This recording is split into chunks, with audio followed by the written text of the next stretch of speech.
Hello and welcome to another info-packed episode of the Biz Coach Show. And today I'm hanging out with Eric Whitmoyer, the founder and CEO of My Biz Coaches. Eric, how are you doing today?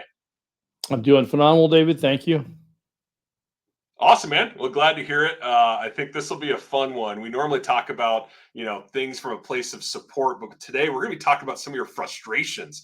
So I'm excited for that and tap into some of those pet peeves of yours as it relates to maybe coaches that are out there that are doing things or supporting clients in a way that conflicts with how you operate your coaching business. So excited to dive into that. Before we do, though, make sure you subscribe to the show and the channel. You don't want to miss future episodes. And also be sure to subscribe to Eric's newsletter, which is available on LinkedIn. And so you want to make sure you follow him there, connect with him, and subscribe. So, Eric, let's go ahead and dive in and talk about some of the things that frustrate you in the coaching space. All right. So, David, we're going to do this a little bit differently than we've been doing the last couple of weeks because I don't think I want to spend a ton of time going into these because I think they speak for themselves. I'm actually going to challenge you to tell me what you think some of them are. Oh, dang. Okay. All right. We can do that. You've worked with me long enough now. Because then you'll start swearing. So that's very smart. That's smart. Yeah, we want to try to keep it at least PG-13. Yes, exactly. Okay. Well, yeah. Do you want me to start guessing at a couple and see how many I hit? Yeah. Let's do that. Okay, cool. Well, I think from all the things that we've talked about, I think one of the main things that I know you're big on is kind of clear communication, clear expectations, making sure people understand what they're getting and how long the commitment's going to be and what they're paying for and the payment structure. So I'd say probably clarity and or kind of upfront expectations would be a big one. Yeah. So and I think you kind of put two together. I was trying to save time. I'm built for efficiency. So one of them is definitely poor communication. Yeah. And then another one would be kind of encompassed in that is the where is it? Lack of clear objectives. Yep. I think kind of what you said, I think kind of encompasses both of those. And to clarify the delineation between the two, poor communication, I mean, that so many different ways, right? I mean, it's just clearly identifying, what's the expectation, what happens next. Like, for instance, this is often recognized during the onboarding process, right? What can I expect? And I'll openly admit that when I first started coaching, despite being very clear on what I could do for people, I hadn't completely vetted my onboarding process. So when let me say it this way, when I share that these are pet peeves of mine, it's because these were things that I knew I was doing. And so I'm like, I need to clean this up because it's not giving me the kind of the kind of result that I want my client to expect. Right. Yeah. So, and then awesome. the clear objectives, to your point, it's this is what you can expect next. This is what we're going to accomplish during our time together, whatever that might look like in that conversation. Yeah. So, all right. So right out of the gate, you nailed two of them. Okay. Nice. There we go. Well, and I think I'm gonna piggyback on something you said, because that's where my mind was going next is clear objectives, right? But then tangible results, because I know one of the things that frustrates you is other clients that maybe aren't delivering the kind of results that you are for your clients. That kind of taints the coaching space because people get this perception of coaches don't really have an impact. Well, the right coach does. So I'd say that's got to be one of them. Yeah, absolutely. Great point. And to your point, the rub is there's a lot of us out there and there's more and more people being added to the space all the time. You've heard me reference this many times. There's a lot of fractionals. There's a lot of other categorical type coaches. And there's always been even in the early days of this, I think there was kind of those who saw themselves as business coaches also operated as life coaches and career coaches and, whatever other ands you can think of. And no knock on those individuals, but one of the challenges is if you're, this is straight out of Alex Hormozi, pick one thing and do it well. Yeah. Right. And so my argument there would be, which one do you do best and focus on that? And if you were doing that, you'd probably do a better job of that for those individuals than trying to be all things to all people. And I think that we, as coaches, I think we have a tendency to get caught up in, as long as I have a client, I want to be able to serve them so that I can keep getting that revenue coming in, which I can appreciate. At the same time, if you're not quite delivering on those expectations, it often is because you're trying to be too many things to too many people. Yeah. Yeah, absolutely. Well, and I think that leads us probably to another one, which is coaches that kind of isolate, or they've got kind of that scarcity mentality. They don't want to refer to other people, whether that's coaches or other professionals that serve businesses, which is a growing segment of what you do at MyBiz Coaches, right? And so I think just a very different philosophy of what you do, which is bringing people together, leveraging expertise of a group instead of having a coach that's trying to be the jack of all and really a master of none, right? So I got to think that's another one. It's just lack of I guess willingness to work with others, whether that's coaches or professionals. Inflexibility. Yeah. I think so. Yep. I would, and I think that the opportunity with the inflexibility is that, and I think it's kind of twofold. It's definitely what you were referencing, but there's an added component to that, which would be, this is how I coach. And that way that you coach, this is my process, this is my system. That may not work with every client. Yeah. Either because the client's business is different, or the client's personality is different, or and I've seen coaches disappoint a client, not provide them the experience they're looking for because they're so rigid in their approach that the client's like, they're not getting to the stuff that's important to me. And of course, that could go back to the poor communication, right? This is when you introduce the conversation in the beginning, Mr. and Mrs. Business Owner, this is the process that I go through. By the way, this is where the flexibility comes in. Is there something specific you'd like to get into? Because if I make you wait until month 4 to get to the topic that you want to talk about, I'm going to be lucky if we make it to month 4, because the whole time you're jonesing going, the whole reason I signed up with you is I wanted to talk about this topic. Right. And I got to wait till month 4 to get to your process. Right. And so that certainly is that inflexibility is definitely going to be a turnoff to a client. Yeah.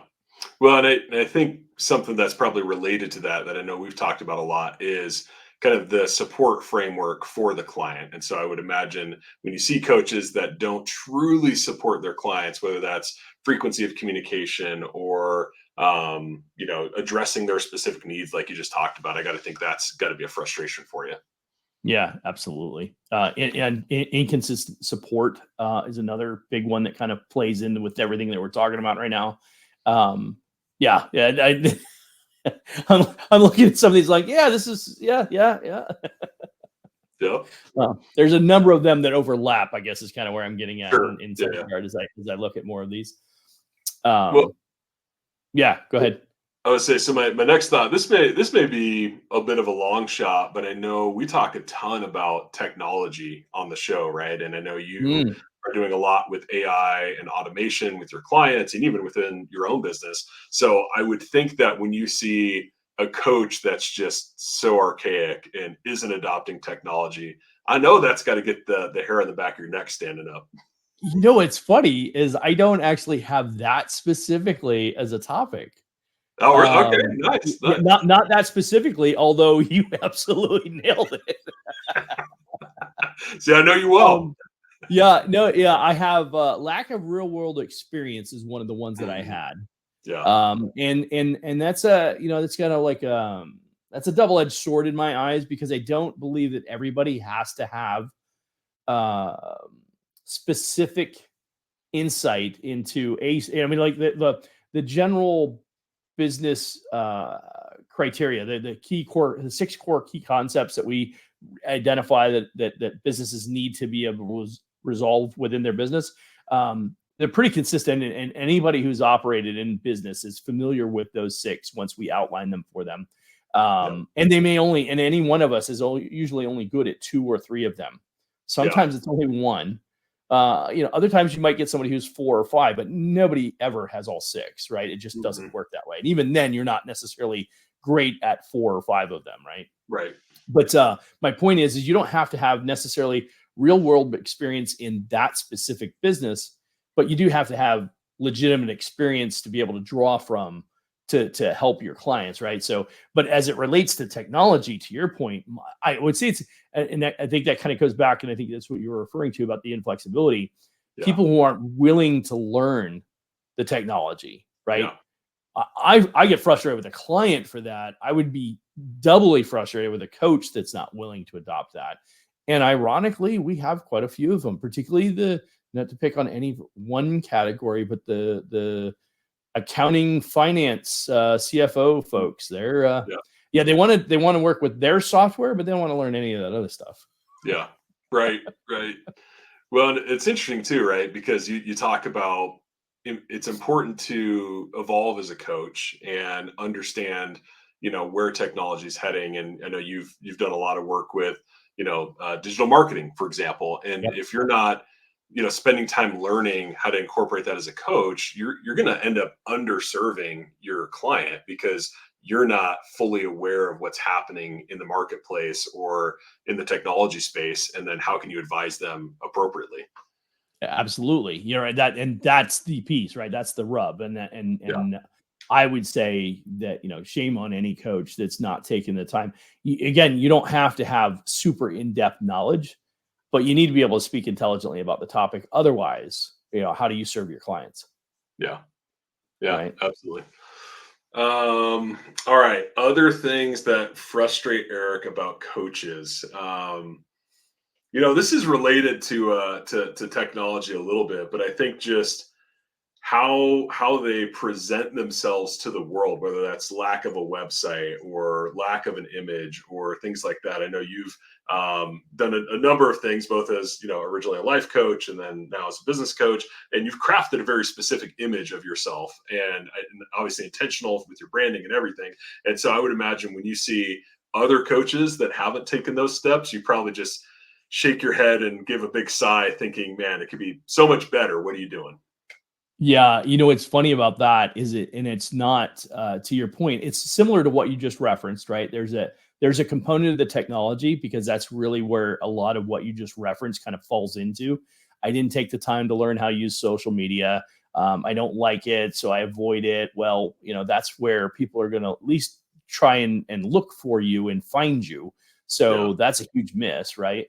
Yep. But I think that the rub is the I don't really need that. I'm not going to bother with that. Mm, yep. Well, if I said if I haven't said this, and I know that I've probably said this at least a half a dozen times on the show just in the last couple of months, but not having a social media account, any social media account, let alone some of the most prominent ones right now. Yeah. But if I'm not on LinkedIn, Instagram, TikTok, at least, well, those would be the ones that I would highly recommend for most everybody. If you don't have at least one of those 3, or ideally 2 or 3 of those 3, uh, that's the equivalent of not having a website 10 years ago, Yeah. Right. right? That's literally how big of a miss it is. And then to ignore it and discard it as I don't have time for that, that's even more. And it almost falls into one of the other ones I have, which is a negative attitude, which how much Mm. I love negative people. I can see it on your face right now how much you despise that.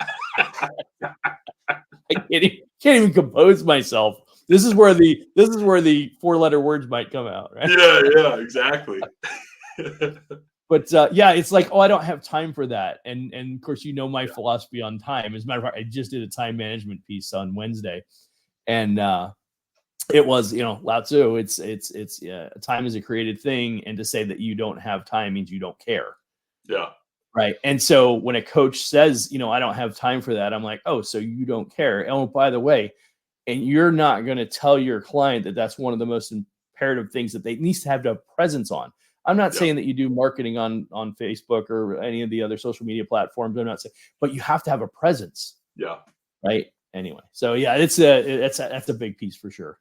Well, and you're right though, because it's twofold frustration I see from my perspective, a little different, right? But one is if you're not doing that consistently, you're not building your own credibility as a coach, right? I mean, when Exactly. people see the content you're posting and the consistency before they ever engage you, they start to get a sense of who you are and the things that you talk about. And so, man, what a missed opportunity. And you and I hate when people miss opportunities. But I also think, knowing you, right?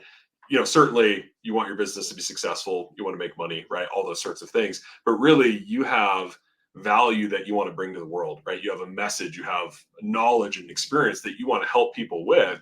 And so, in a way, it's almost a little selfish to hold that stuff back when you could be putting some of that out there through social media or other platforms and actually helping people in a tangible way, and then help them even more once they become a client. And so I look at that as, you're withholding your value and your message from the world. Why would you do that? So Yeah. that's just my take on it. No, that's a great point. And if I'm gonna piggyback on that for this particular reason. The vast majority of the information that you might share with people. Now, this is where this could be actually misconstrued, but if a coach hears this statement, they may misconstrue this way. But the vast majority of the information is probably already out there. Yeah. Yeah. Right? No, Right? I get what you're saying. Yeah. There's very little that I share that hasn't been shared by somebody else before. The difference is how I share it. Yeah. Right. And so, you've heard us talk about know, like, and trust on this channel a million times. If not a million, maybe 500,000 then. Okay. We talk about it a lot, right? Yeah. But the truth of the matter is this is how you establish know, like, and trust. And Yeah. oh, by the way, the information may very well be out there, but if it wasn't put out there by me, if you didn't hear me say it, I'm not doing anything to benefit myself. Yeah. To build my brand, to build my reputation, to build my acknowledgement, and the selfishness that you'd referenced. I think that one of the things that we have a tendency to forget is, regardless how much of the information is out there, sometimes it's necessary for somebody to hear that information from someone else because it resonates in a different way. It resonates in a way that actually gets through for whatever reason, because they associate differently with me than with you. Or you hear it differently on our channel than you did from somebody else who said it to you at some other point in your life. But the point is that many of us need to hear it multiple times before it really kind of sets in. There's also the idea, and this is one final piece on this. People read books multiple times for a reason. Yeah. The message that you read, that you get from reading a book today, is different than the message you'll get 2 years from now. Yeah. Because you're ready for that other message now. Yeah. Right. So it's same thing with the information, right? Same thing with information. I get the information 3 years ago. I remember it, but now I'm in a different place in my business or whatever, my career, whatever. And that information resonates with me in a whole different way because I'm ready to hear that now. Yeah. Yeah, absolutely. And it just, yes, it's negative, but I think maybe how I'd phrase it is it's short-sighted to not put yourself out there in that way, right? And to build a brand and put out content and those sorts of things. I mean, certainly you don't have to do this show, right? But you see it as an opportunity to provide value and to help coaches, which, other coaches are feeling like, we're competing against each other, and you're free advice on how to build a coaching business. And then, by the way, I can help you if you want to. Just come over to My Biz Coaches and join our group. I mean, it's just a very different way of approaching the whole coaching thing, and I think it's pretty cool. Yeah, appreciate that. Yeah, I don't know where we left off, but you're doing pretty good. You're about halfway through the list. So okay. You're Let me think. Okay, you're missing a big one though. I'm missing a big one. Okay. Yeah. Let me think. How about a hint? You want to throw me a hint? How about over under? Probably overcharging and undercharging, maybe? No. That was good. Okay. We have high fees and limited value. Oh, there you go. Let's go there. Let's go with that one. Over under. Yeah. Let's go with the fee one, because that's one of the ones I had there, and I think that. Cool. And I think here's what's the important part: I'm all for the high ticket, and knowing your target audience, knowing their need and the value you provide. I mean, we've talked about 6-figure contracts on this channel before. I know that there are clients that would gladly pay 100,000, 150,000, maybe 200,000, depending on what your organization brings to the table, what solutions you provide for the right organization. But the point is that you need to make sure you bring the value, because there are a lot of people charging a high ticket program. And when I say high ticket, let's say $2,500 a month, $30,000 a year. But then the client gets halfway through the year and like, I don't see a return from this. Yeah. Right. You worked with my mindset a little bit, but there's no practical solution. There's nothing that's making my business better. And so it's the return on the value for the high fee. So you're going to charge a high fee, make sure you're really giving true value. And there's a number of different ways to look at that. And I'm not poking holes. I'm certainly not going to say I'm perfect when it comes to every client that we engage with. What I will say is I know what I can provide. Sometimes that's a limitation with the client. But the opportunity comes with do you have a real defined value return that you can offer for a client? And if you're not sure of that, then make sure that you do have a better value proposition. Yeah. Agreed. Don't look at somebody. I guess what I want to say is don't look at somebody else's regurgitated crap and say, "Oh, I can do that just as well," and then do the same thing. Yeah. Truly provide value. Right, yeah. Do it. Yeah. Truly provide. Yeah. Do it poorly. Right. So sense. Over under. So it's literally it's right out of the sales book. Don't overpromise. Overpromise, underdeliver. Yes. Oh, I think it broke up. Overpromise, underdeliver. Yeah, there you go. Okay. Yeah, that's the one. And like I said, it goes hand in hand with the high fees and no value, right? So, and admittedly, I think that even when we were building the coaching program, as we continue to refine the coaching program, I'm consciously, I want to provide way more value and charge as little as necessary to be able to provide a solution for a coach so that they feel like they're really getting a significant amount of value for partnering up with my biz coaches, so that I get those success stories that these coaches are having success, they're building their businesses, and they're walk away saying, "Hey, this has been a great experience. I'm happy to be part of the My Biz Coach team." And most importantly, being part of it is considerably improving and growing my business. Yeah. No, it makes sense. Cool. Okay. Let's think other frustrations that Eric would have with coaches. We're only down to a last couple here. Yeah, probably when they eat with their mouth open. I think that would probably frustrate you. I think that falls with anybody, but that's I guarantee that's not on your list, but it would frustrate you. I know it would. You're absolutely right. I don't know, man. Yeah, I think I've exhausted the things that are top of mind, so we can. Okay, well, you did pretty good. I'm going to say you got about 2/3 of the list. So hey, that's passing in most school districts. So I'll take it. Well, you went to school in Arizona, so that probably is passing in there. Yeah, true, very true. Let's see. Lack of personalization. I think we kind of touched on it briefly, but I think it deserves to be kind of pulled out a little bit. Yeah, and I think that the opportunity there is you can't personalize every program, and you can't serve every client with your programs, right? That's just not feasible. However, how you I've been a victim of this, right? Was where in that I tried to make the program work for a particular client, trying to personalize too much. Right? Yes. But I think the important part here is to identify, and this kind of goes back to, if you recognize that a client has a specific need and they're looking for a coach for a specific need, don't try and sell them your 12-point plan that takes 3 years to roll out. They have a specific need. I'm not saying that they don't need your other services, but help them solve that first need first.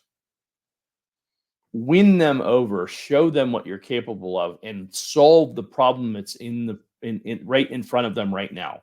That will do so much more to build the credibility and show to them and demonstrate to them your capabilities and your ability to, even hear what I'm saying, which is my problem. Yeah. You've heard me say this before. There's a handful of different franchise coaching opportunities where I get a lead from somebody and saying, I spoke to so and so at such and such coach company, and they didn't, they're trying to make me do this 8-month program or whatever it was, and the thing I want to cover, as I referenced earlier, is in month 6, but it's relevant to me right now, right? And I don't have 6 months to wait to have that conversation. So I think that so there's going to be some personalization. You have to be able to adapt. Like, I guess it's not necessarily personalizing the program, it's adapting to the client's specific need in the moment that they're in. Because when you don't do that, then you make everybody think that there's only one way to deliver the coaching. Yeah.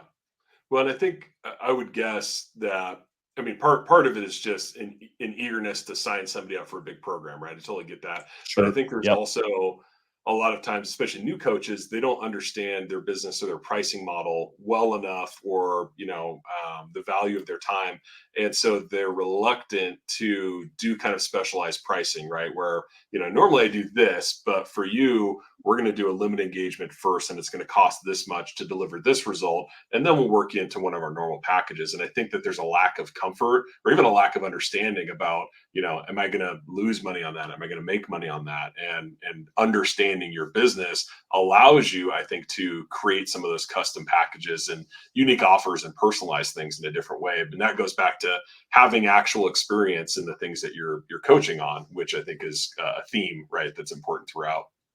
Right. Absolutely. Let's see. One of the other ones was overcomplicating concepts. So this is a little bit unique in the sense that it's we use jargon or complex strategies that confuse rather than clarify.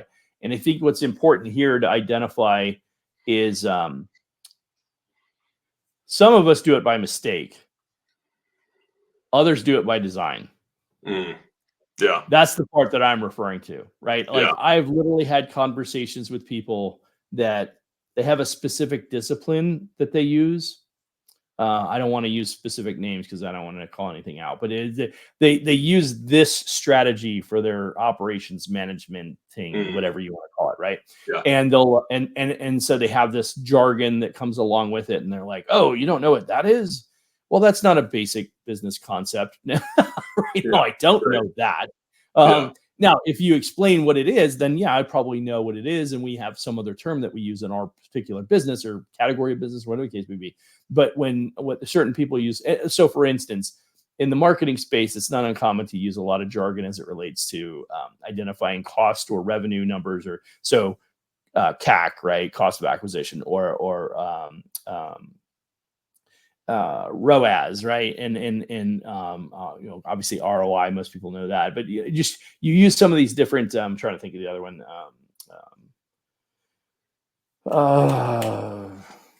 Lifetime value of a customer, right? So you use the acronyms, or you use a term like that, and you use it to try and convince the client that they don't know anything.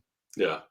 Right. Well, really, that more than them, right? That's the point I was trying to make. Yes, thank you. Yes, exactly. And you're trying to use that to win them over. And I'm like, well, now you're just making them feel dumb. Yeah. They're not dumb. They just don't use the same terminology you do. Now, they may not completely understand that topic because they don't use it currently in their business today.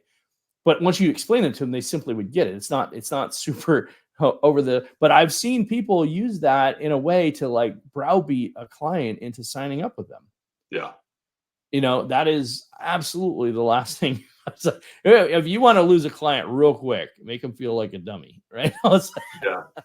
Well, and I think what's interesting too is I totally agree. I think it's probably most common that it's a way to make yourself appear or feel superior to the client.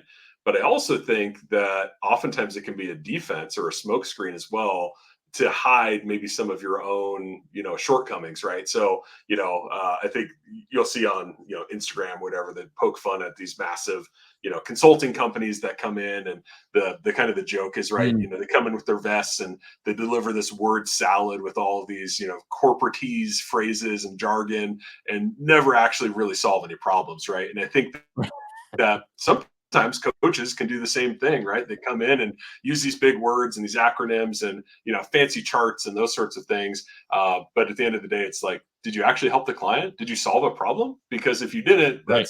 that you didn't do what they paid you for. And I think you're Right. totally hitting the nail on the head there. Yeah, absolutely. Awesome. Cool. So, Well, that's a good one. What else you got? yeah, so we got two more, last two. First one is imposing personal agendas. Yep. And that goes in so many different directions that I don't I even want saw to your get into. micro expression there, Eric. Great job keeping that in. Yeah, that one's a tough one. And yeah, like I don't even want to go into that one any deeper than that, but it's just it's people sense that, right? Yeah. I'm surprised that people think that they're, oh yeah, nobody picked. I'm like, yeah, no, everybody knows exactly where you're going. And then I'd say the last one is the failure to build trust. And this is more of a it's like we said, it's a frustration. It doesn't necessarily mean it's a pet peeve per se. It's a, oh geez, you missed that one. Yeah. And if you're struggling as a coach to maybe close clients or assign clients up, that's a big one, right? Yeah. And because I know, having working with a lot of coaches, selling my own clients, knowing what that experience is like, and then, as you know very well, David, recruiting coaches, one of the big things that people share openly, right, within the coaching space, when they're honest with themselves and they're in their group, their own peer group, and they're honest with themselves, there are a number of coaches that will openly admit, I hate business development, I hate trying to sell new clients. Yeah. And a lot of it stems from either they've missed the opportunity or don't know how to effectively build trust. Yeah.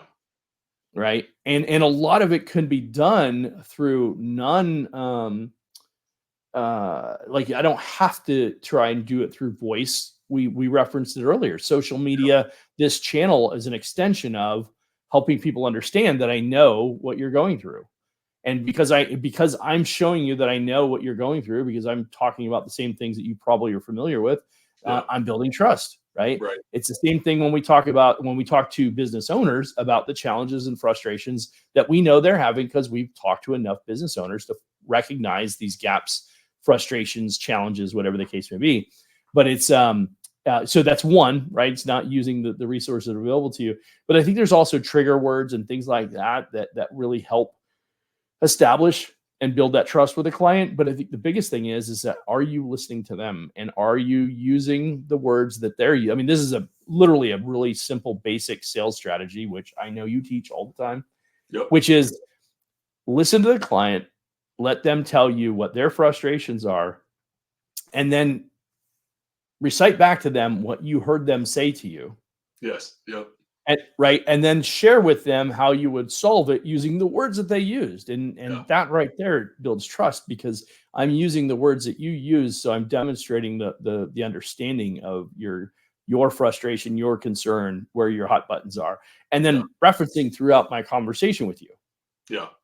Like you said, David, you're frustrated with this. Like you said, David, you'd like to be able to do that. You mentioned early that, right?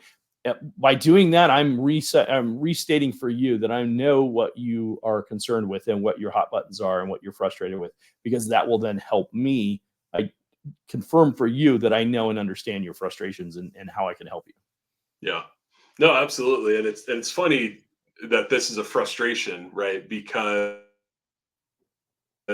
it seems so that I've been in sales, or have decent empathy and emotional intelligence, but not everybody does, and it's not a Right. strength that everybody has. Maybe you have a coach that's more technical or has an engineering background, right? And they haven't had as much of that interpersonal communication, or even how to sell their services or connect with people in that way. So I think that's a great thing to point out. And the beauty of it, right? And I think you're a great example of this, is it separates you from all of the other coaches, right? If they're sitting down, they're looking at two coaches, and one is, we'll get to your problem. Just let's sign up and get this going versus, slowing down and really taking time to understand and making sure they feel heard. Well, who are they going to sign up with, right? The person that took the time to understand and communicate that understanding and demonstrate some empathy for their problem. You're going to close way more deals that way. So I think, yeah, very well said, and get why it's a frustration based on your extensive selling experience. So well, that's it. There was 15 total that we covered. I think we, like I said, Nice. some probably lumped together, but we covered all of them. Very cool. Cool.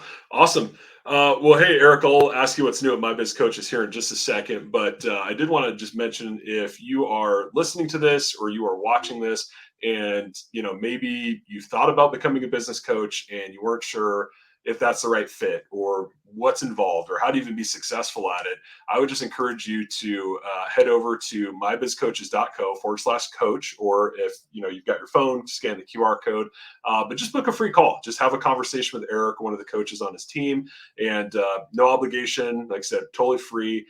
Really, it's just a way to explore being a business coach and what goes into that. And really, even beyond that, one of the things that Eric is working on is kind of expanding beyond just the coach term, right? And thinking about professionals that serve businesses. So if you're doing something right now today where you're interacting with small business owners and you've thought about maybe adding an additional service or an additional revenue opportunity, there's a lot of that within My Biz Coaches, whether that's adding coaching services or a number of other partners that have been pre-vetted by Eric and his coaches that you can use to help grow your own business. And so explore that as well.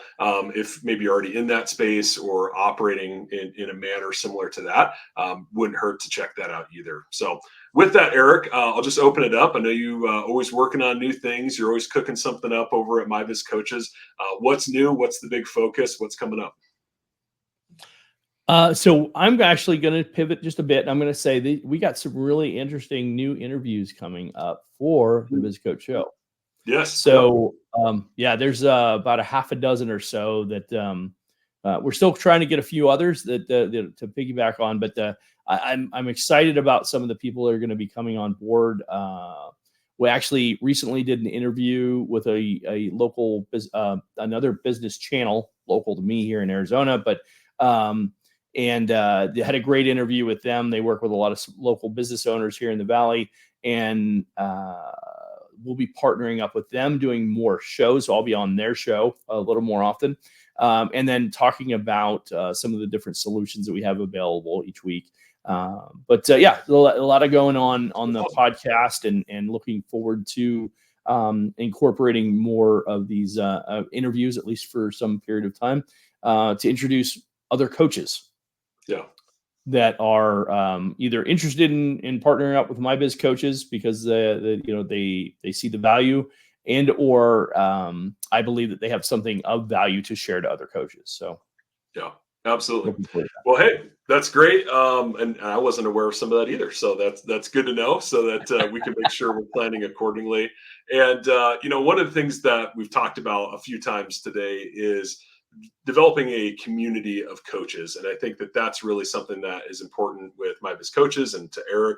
And so, however that looks for you, if that's following Eric on social media, if that's, reaching out, having a conversation about becoming a coach, we just invite you to join the community. Make sure you subscribe right to the channel, to the newsletter, get all that awesome advice that Eric has available, and learn from other coaches. And so just kind of want to end with that. Make sure that you take an action today to join the coaching community. So Eric, as always, it's been a pleasure, man. Thanks. Thanks, David. Appreciate it.